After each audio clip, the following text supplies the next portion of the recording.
So welcome to Alton's Barbecue World, you two. Thank you. Residents of the shop. So we are indeed. We've done loads together, haven't we, guys? We have. It's been good fun getting to know you guys. Yeah, so you guys approached me 2 years ago, a year ago. Yeah, it's a year ago. but 18 months ago it was. That's Was it? Yeah, but we've obviously known each other. Well, we go way back. We've got family connections. You and how you've done Alton's has just been a massive inspiration for us, isn't it? Like massively, yeah. With Trademark. We appreciate the opportunity you give us 18 months ago. Is it that long? It's that long. Yeah, it's mad, isn't it? How quick that's gone. But literally, you spoke to me and said about doing the boards. We brought them in. They're literally in the back of here, and they're all branded up. We've got our own branding, our own stand that you designed for us. And on show. What was it? Through the door, yeah. 2 days ago, we completely stocked it up because it was empty. It was. We came in here and we saw something in what you deliver to your customers, that there was a niche for what we do and what Jack does, that Jack's background, carpentry, bespoke wood. And we just had a chat, didn't we, and said, yeah, we need to be in there. Our stuff would be good in there. And it's worked amazing. And obviously, and you give us the opportunity to put it in here. So we're thankful for that. Yeah. It's a great product. I love it. Like, I could see what you wanted to do, the fact you wanted to brand it, the fact that you love what I do, and then to work with you. And then when Stace comes in, we have so much of a laugh. And the brand's just... delivery of my pitch, though. I was actually so nervous that day coming in. Like, really? I actually remember it. Yeah, because it's intimidating. Not intimidating. I don't really get intimidated, but... I have never been called intimidating. No, but when you're nervous, you handle it seriously. Yeah, well. I know. I'd say we'll come out of meetings and things, which we've been having a lot lately, haven't we? And you'll come out of the meeting and I'll be like, you've done seriously well in that. And you'll be like, I was so fucking nervous. So you guys have been supplying me with the boards, the carpentry stuff. You guys have been doing that for ages now. And obviously I love what we do here. But you're blowing up on my phone every day. Trademark Digital, this whole new marketing thing. It seems that you're with everyone I know, doing their marketing for every tradesman that in Essex. Trademark Digital. What is it? Because it looks like a different avenue you guys are going down. Talk to me. It is a bit of a different angle, isn't it? It is really. If you think of marketing, it scares most people, like especially in the trades industry. Do you know what I mean? In the construction world, They haven't got it. They're like, no, well, any like trade that you talk to, and they're like, yeah, I tried a bit of marketing and my money got me nowhere. Whereas we're coming at it from like a partnership with, like, I've been in carpentry my whole life. Stick's been in the marketing her whole life, and we're coming at it from a different angle than any other marketing company. Yeah, it's so cool. We're just looking to help people and just bring people along. So far, it's getting so much traction and so much interest, and like we're having fun with it. We're having fun with it. Yeah, you can definitely see that. Yeah. She's very good at her marketing. Oh yeah, I'll give her that. Yeah, she's good. We just want to give back. Like Jack said, like people just go through the motions of thinking that they know how to grow their business, and they put so much money and time and energy into it. But it is one of them things. You need somebody that knows what they're doing. And we've been, not only have I been in marketing my whole life, Jack's been in the trades. We're coming at it at an angle that, you know, we bring both elements. Like, we know what works, we know what doesn't. Jack's been there, he's been on that side of it, he's been in the trenches, and we're pulling them out of it. You know, we're not tying people into contracts. Yeah, it's healthy. You know, it's a healthy business and it's a healthy partnership where we genuinely have people's best interests at heart and we get along with everyone. People want to work with us like you because people buy people, they don't buy products, you know? Yeah, true. Yeah, I've always said, because I get asked a lot, but like putting a face to it, having fun with it. Like, I've done so many reels before where I do stuff about a product, but then I'm actually doing something stupid in my car, and that gets way more than that. 100%. Yeah. And they just come in, they want to meet you, and then you get to them, talk to them. So yeah, I get it, because you've got to try and explain to tradespeople, have a laugh, do something funny, and you'll get more business than that. What? Yeah, because it's the first thing that you say to people, isn't it? It's like, you need to focus on your branding. They're like, no, we need to focus on the product. I'm like, no.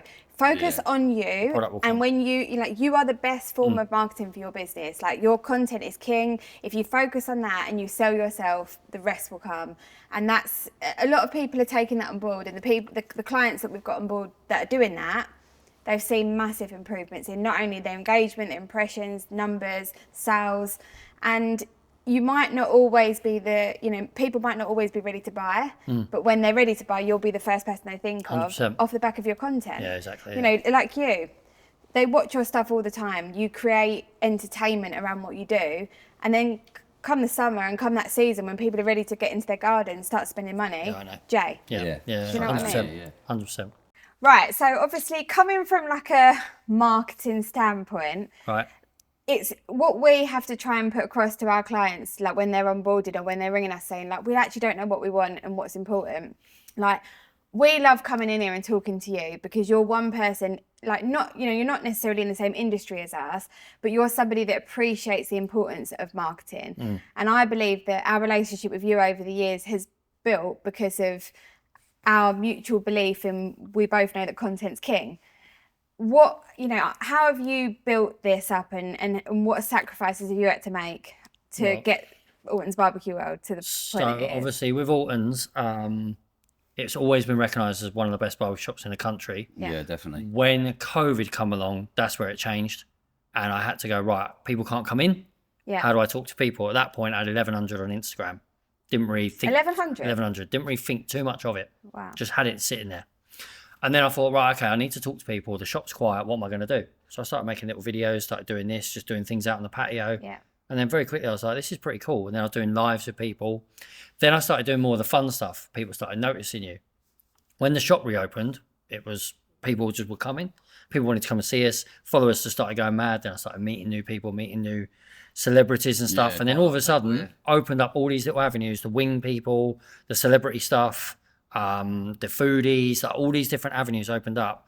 But I found that just having fun was the one thing I can do. Yourself. 100%. And I say to everyone, I get asked all the time, how do you do? So just be yourself, be the face of it, and just muck about. I said, me and the boys, like everyone says about Jamo, it's like a Mr. Bean character. But I do, it's just the way he is. Jamie makes it too easy to market him as Mr. Bean. It's just effortless. Yeah. It's just some of the stuff he does, but everyone loves it. And the thing is, I get people that, you know, I've been out and about recently, and people go, oh, I see you were there, and you've been here, and you've been there. So everyone's watching what you're doing. Yeah. But having fun, being yourself. I could put a reel up all about Gosney, all about Traeger that do well, but then I could put a reel up of me dancing or me doing this or doing that. This is what we were saying yesterday. And that's the big thing. You? Like Jack put a video up, and I think as well, like, I think breaking the stigma of men getting behind the camera is a really important thing to touch on, because I think men see it as a really demasculating thing to do. However, it's also really relatable if you get it right and you're authentic to yourself. And like Jack's been doing it now, like he'll just whip out the camera, or I'll task him with something. I see you guys in the car. Yeah, just shoves the camera in your face. She'll message me in the morning, she'll be like, right, when you get in that car, I want you to do a morning video of the day in the life of Jack. And I'm like, all right, yeah, no problem now, because I'm a bit more used to it now. So at the start, it was hard. And I was so awkward on camera and things. Like I was getting good feedback and everything, but inside I was thinking, God, this is awkward. This ain't easy. And since then, it's got easier for me. But the thing is, you must see the numbers makes you go, do you know what, that was worth it. Well, so far, I mean, it's coming, I'm sure, but we haven't had any bad feedback from it. Everything I've told you so many times, I love all the new stuff. Yeah. And you were a bit like, wow, I can't believe it. I was like, no, honestly, it's caught my attention. The feedback's been good so far. It is good. It's very good. Yeah, so I'm waiting for the bad feedback, and we'll see how I feel then, but... You always get a few negative we'll ones. see. Of course it's a different standpoint. Like, we're coming... It's rare as well, like, to see, like, a bird and a geezer on camera together. Yeah. Like, we bounce off of each other. We both give each other confidence. Do you know what? We both are probably... each other's biggest fans. Like, we both gas each other up constantly, because we're just being us. And like, although we know we're good at what we do, I'm good at marketing, Jack's good at, you know, his trade, and we just get on that camera and we're just giving, like, people, the way of the world now is picking up your phone for entertainment and picking up your phone for value. And we're trying to, you know, break down our socials into a way that we're providing value and we're offering a service, but actually we're just two normal people out there to do what everybody's trying to do and grow their business and do it in a way that works. And, you know, hopefully... It's relatable. Like you, it's hard. Like, there's sacrifices to be made. Like, there's time away from family. Like, as you know, there's late nights. There's, you know, the networking side of it. It's all fun and games, but it's not. It's well, that's the thing, like you said about sacrifices. Obviously, like I'm 9 till 5, but I'm here this morning at 7:15. Yeah. So I'm here at 7:15, and in the morning before the boys come, just do a few bits and bobs. Yeah, 100%. Then between 5 and 8, 9, that's when I do it all, because I don't have time. And also I always say, sometimes when you're putting stuff up in the day, everyone else is working, so no one's going to watch it. No, they're going to watch it in the evenings. Picking the time and that, and people say to me, oh, I do this, it didn't really work, it didn't really get any views. I went, don't worry about it, just keep putting stuff out. Don't worry if it don't get any views, because people get hooked up on the views and did it work, did it flop. But and the confidence thing, like you said, I've always been very confident that I am, but I say to people who are not confident, just do it, because when you see the results, it will make you. So I've got a question for you, Jay. Okay. It's a question. And look, like, again, go back, like, you are very admirable in what you do, and you've worked with a lot of people, and you give it the talk. You give it the old bigging about all these people that you've met. What is your biggest achievement with all of this? Like, not just building it to what it is now, but your biggest achievement. It could be someone you've met, you know, an event that you've done, the biggest high that you've got off the back of this, because we get highs every day. Every day at the minute. There's a few, but one springs to mind. When I was doing an event on the patio, we had a night and we had a load of, it was a hunter and gather night. So it was basically a load of sauce and stuff that were all like gluten-free and non-sugar and all that. Okay. We were doing an event on the patio, and my dad turned up, and there must have been like 30 people. My dad turned up and he was just out there in the background, and I'm talking to somebody, and he's talking to some business guy who's come for the night, and I just heard him in my vision. He's just going, so proud of him, everything he's achieved, what he's done. He's built something of nothing. He blows me away every day watching him. Mum constantly says when he's over in America, he's talking about you day in, day out. And that is probably the one thing, because he let me have this bit of space. He's always backed me. I've always said without him, I would never have done it. No, I would never have done it. I would never have done it. And I've always said, like, when he is done, I think I might be, because I just he's just backed me. It means a lot. Like, I get a little bit upset, but it means so much, because I'm really glad I asked you that question, because you're very much like me. On the outside, you're nuts, you're bonkers, you're 100 miles an hour, but inside you're just like us. You're just a normal person trying to grow something that actually means the world to you. I've met some cool. Trying, are you? I've met some cool people. I've done some cool things, but watching my listen, I heard it. He didn't say it to me. I heard it. It's always stuck with me. And then another one was when my mum come to Wingfest with my sister, the first time they've ever like sort of come somewhere where I'm not here. They came to Wingfest, watched me on the stage at Wingfest, and I then came back on the whenever, and on one of the nights I was there around Mum and Dad's for dinner with Maisie. Right. And Dad said, "Oh, it went really well." Then Mum was saying like that, and I said, "Yeah, it was brilliant." And Mum said, "Derek, if you saw the way they are with him and the way they idolise him and the way they are when he's up on that stage, it would mean the world to you." And to hear my mum say that, it was, to see them sitting there and just see the way the followers and everybody appreciates what I do. Some people go, "What do you do on that stage at Wingfest?"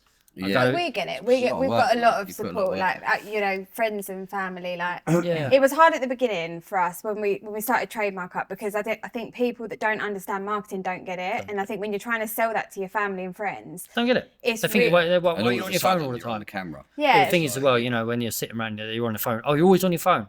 You go, I am working. I'm not. I'm constantly. And I think we've just been like, we've got such supportive people around us.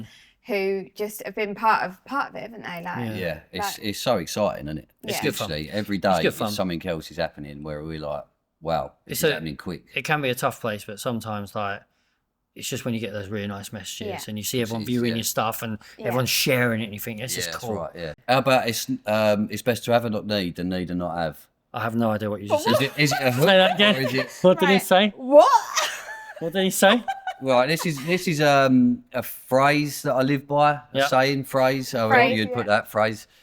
It's best to have and not need than need and not have, right? So I implement that with most things. When you're walking out the house, for instance, and you think, oh, it's not a bad day out there, the sun's out and everything, and you look at your jumper and you're like, can't be asked for that. And then you're like, do you know what? It's best to have and not need than need and not have.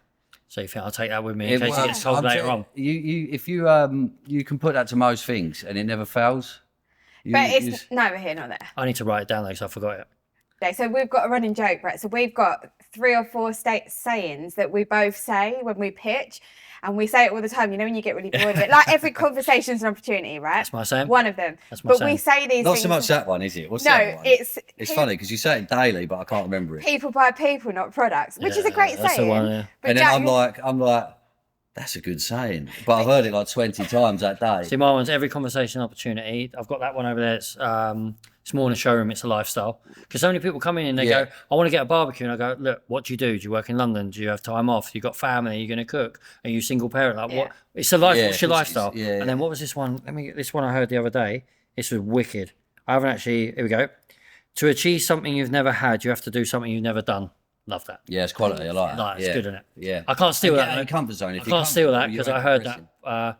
Who said that? That was Luca Bish on Love Island said that. I love Shout out Luca Bish. I heard him say. I heard him say that. I heard him say it. No, it wasn't. No, it wasn't. It was Scott. Yeah, man, I love him. Oh, Luca. It weren't him. It was Scott. It was Scott that said, Scott Thomas. He's got Luca on the mind, though. Yeah, man, I love that. Man, I've got a man crush on Luca. I love him. I met him at the boxing. So great. You're bumming, bruv. I see him on the telly. Please don't edit that bit out. I see him on the telly, and then when I met him at the anti-Joshua fight, it was everything I wanted him to be. And more? I never got more. It was just everything I wanted him to be. He's a specimen of a man. Every conversation's an opportunity, and you don't get what you don't ask for. And you know I'm a little bit like cheeky. Mm-hmm. Why do you like working with me and Jack? For me, when you first came in here, you bought it was Stace. Yeah. She stood there in front of me, and the way she spoke to me was like me talking to myself in a mirror, and I'm like, this girl has got exactly the same energy as me. Yeah, she's bringing 100 where I bring 100 as well. This isn't like I'm going to do all the content and she might share it. I was like, yeah, do you know what? This girl's going to bring exactly what I'm going to bring. I'm going to work with someone who gives it exactly the same I do, that has exactly the same work ethic, understands marketing, wants to go down the same roads I'm going down, and the product was cool. So everyone says it. Everyone says you two bounce. I went, yeah, you could definitely. The first time we met, I was like, you could see it straight away. We do stuff out there, don't we? We don't even realize we're doing it. Yeah. We don't even realize we're doing it. It's the same like with us as well. Like you've just got to have that, like real recognize real. Like we're all on the same wavelength. Like I think when you jump in front of the camera, this is a little bit more awkward because you're in a very like overwhelming environment when you're filming podcasts, and especially for you because you've like this is all very new. So when you're just larking, like we forget Jack's like.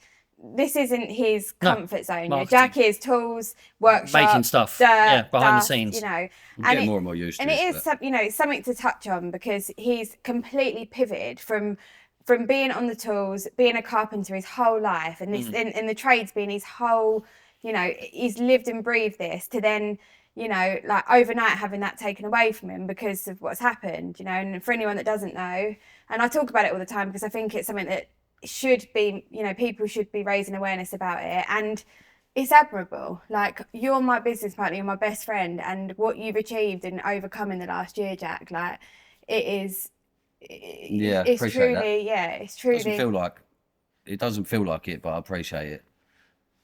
Yeah, cool. Take it all in your stride. Me and the boys coming around. We're going to come around to your house. We're going to cook you barbecue dinner. Yeah, you can invite 3 celebrities, dead or alive. Who you picking? Go. Right, you go 2, I'll go 1. Will Smith. And why? Is he just? He's an entertaining geezer. So, but growing up, I used to watch Fresh Prince of Bel-Air all the time, literally, just constantly. So, yeah, Will Smith. Yep. And Richard Rawlins, off of Gas Monkey's Garage. Don't know. Gas Monkey Garage. No. Right, what's I'm guessing is the it show? I forget the show he had on Fast and Loud. Well, I know what you're talking about. I know Fast and Loud. About. Richard Rawlins, absolute chap. Stace? Third one would be Russell Brand. Oh, would you? Yeah, he's nuts. Yeah, that's a good choice. He's on the same. He'd just be mad. He's on the same wavelength. I feel like he would just appreciate. He'd be mad. He'd appreciate good food. You could have a laugh.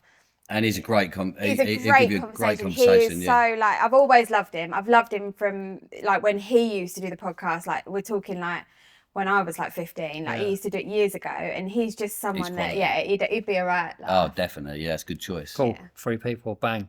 Done. Wallet. You surround yourself with the rich and famous, Jay. So you can have anyone you wanted. But I've got a song for you because it's good. It's a good one. Hold on. You're at our barbecue. Yeah. Right. We've got our guests there. Yeah. The party's getting a bit started. What song is playing?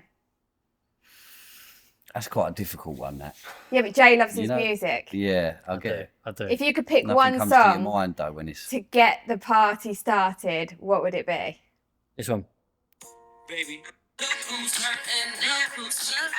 I wasn't expecting that. It's a tune. Right, No. For you, Alton's Barbecue World 2024 was crazy. Yeah. Like, I see it with my own eyes. So what have you got planned for 2025? More of the same and more. So every year we keep the level the same, but then I try and up it. So I always try and think, okay, I want to keep doing the events we've done, but what new ones can I bring? Yeah. So obviously we always have launch night, which gets bigger every year. We're doing the Wing Fests. We're doing more festivals. We've got a couple of new ones lined up. One down in Arundel, down south. One way up in Yorkshire. Oh, really? Yeah, so they're selling. Oh, so we're going to be selling Yeti, Gosney there. And then here, we've got a Pizza and Pims Day with Peddling Pizza. He is probably Gosney's #1 in the UK, certainly. Maybe he's up there. Yeah. And there'll be food and stuff. Yeah, so he'll be out on the patio all day. So that's one at the shop here. People come down, go on the patio, see him, see the Gosneys in action. We've got Weber Days, Traeger Days. We're doing a Taste of Italy Day with Della Vita. Nice. And then some fun ones. We've got our comedy night with Ginger Cabby. Tickets are on sale now, flying. So that is a comedy night. So obviously I'm good friends with Aaron, Ginger Cabby. And we've got him and a few special guests who I've got lined up, but I'm not going to say. We've kept that like special guests. Yeah. Keep that on the D-low. Keep that on the down low. Yeah. So yeah, we've got Ginger Cabby. Is it Trademark? What? Is it Trademark Digital? Yours? They will be in the house. Oh, right, okay. So that's a comedy night. So again, it's like when you guys came down to Graveyard Grill Out and fired up the Christmas ones, get people out there, bit of food, get them inside, bit of comedy, sit back down, bit more food, DJ, music, bang. So how do I get people in here, having food, offer the barbecue, showcasing the rolls, making people go, wow, that's amazing. Yeah. And then putting a night on. So then obviously that comes down to it's a lot of work. Back to the networking I've done, all the people I've met, and then using them people to put things together. Of course it is. Yeah. So you do a good job of doing it. Thank you. Game recognises game. I don't want to sound like gangster, but like I said to you when you did a couple of your things, I watch them and I was straight away like, yeah, I like that. That's like something I would do. Yeah. I'm glad. It's because you're gangster. It's your Yeah, gang. well, You are gangster. We're well and eight. You are. You are the carpentry Dr. Dre. Yeah, you are. Let's not put me out there like Doctor. Yeah. Cool. Gangster. that. Dr. Wood.